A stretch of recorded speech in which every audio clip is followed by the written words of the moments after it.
New King James Version, the Garden of Eden.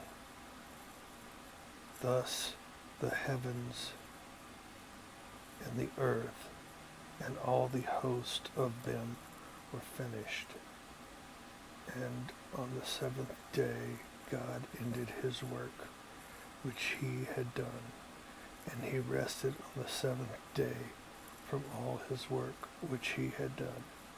Then God blessed the seventh day and sanctified it, because in it he rested from all his work which God had created and made. This is the history of the heavens and the earth when they were created, in the day that the Lord God made the earth and the heavens, before any plant of the field was in the earth, and before any herb of the field had grown, for the Lord God had not caused it to rain on the earth, and there was no man to till the ground. But a mist went up from the earth and watered the whole face of the ground. And the Lord God formed man of the dust of the ground, and breathed into his nostrils the breath of life, and man became a living being. Life in God's garden. The Lord God planted a garden eastward in Eden, and there he put the man whom he had formed. And out of the ground the Lord God made every tree grow that is pleasant to the sight and good for food. The tree of life was also in the midst of the garden, and the tree of the knowledge of good and evil. Now a river went out of Eden to water the garden, and from there it parted and became 4 river heads. The name of the first is Pison. It is the one which skirts the whole land of Havilah, where there is gold, and the gold of that land is good. Bedlam and the onyx stone are there. The name of the second river is Gihon. It is the one which goes around the whole land of Cush. The name of the third river is Hiddekel, but it is the one which goes toward the east of Assyria. The fourth river is the Euphrates. Then the Lord God took the man, put him in the garden of Eden to tend and to keep it. And the Lord God commanded the man, saying, of every tree of the garden you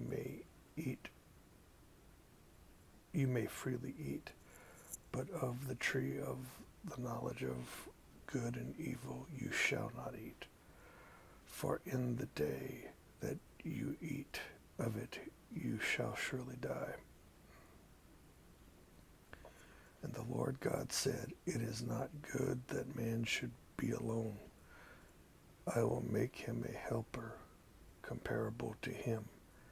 Out of the ground the Lord God formed every beast of the field and every bird of the air, and brought them to Adam to see what he would call them. And whatever Adam called each living creature, that was its name. So Adam gave names to all cattle, to the birds of the air, and to every beast of the field. But for Adam there was not found a helper comparable to him. And the Lord God caused a deep sleep to fall on Adam, and he slept.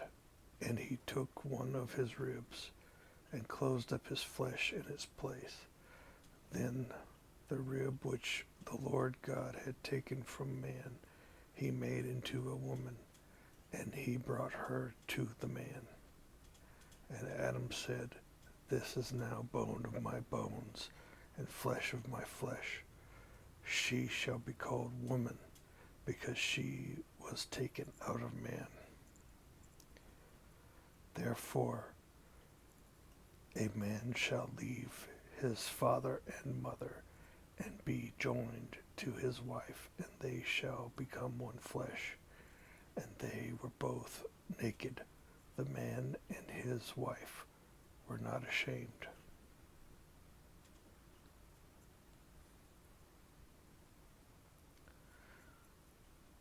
Good for food, and it was pleasant to the eyes, and a tree desirable to make one wise. She took of its fruit and ate. She also gave to her husband with her, and he ate. Then the eyes of both of them were opened, and they knew that they were naked, and they sewed fig leaves together and made themselves coverings. And they heard the sound of the Lord God walking in the garden in the cool of the day, and Adam and his wife hid themselves from the presence of the Lord among the trees of the garden. Then the Lord God called to Adam and said to him, where are you? So he said, I heard your voice in the garden, and I was afraid because I was naked, and I hid myself. And he said, who told you that you were naked? Have you eaten from the tree of which I commanded you that you should not eat? Then the man said, the woman whom you gave to be with me, she gave me of the tree, and I ate.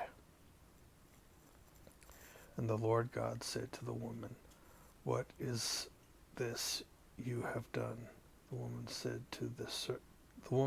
the serpent deceived me, and I ate. So the Lord God said to the serpent, because you have done this, you are cursed more than all cattle, and more than every beast of the field. On your belly you shall go, and you shall eat dust all the days of your life.